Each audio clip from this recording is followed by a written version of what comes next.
Hi everyone and welcome back to another video. So the Disneyland mobile app lets you save a payments method for faster purchases, including mobile food orders, lightning lane passes, merchandise mobile checkouts, and other eligible services. If a payment won't process, there are several troubleshooting steps you can try to complete your purchase successfully. In this guide, I will show you step by step how to add a payments method and fix a payment that won't process in the Disneyland mobile app. Perfect for avoiding checkout problems during your Disneyland visit.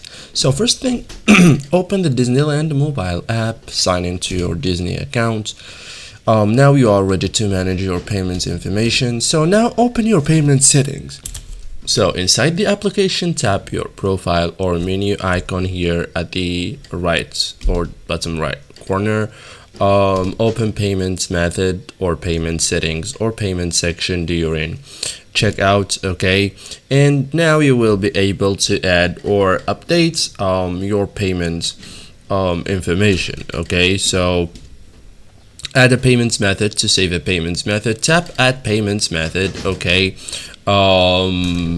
enter your credit or debit card information, add the required billing details, okay, and save your payments method after that. Okay, so your payments method will be available for eligible purchases. Use your payments method. So when making a purchase, select your saved payments method during checkout, review your order summary, and tap purchase, pay, or place order.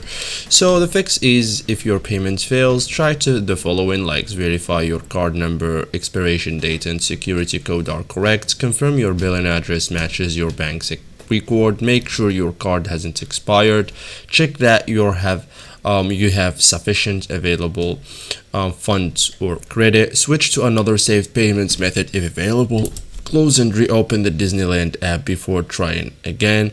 And that's it guys, thank you for watching and see you in the next tutorial.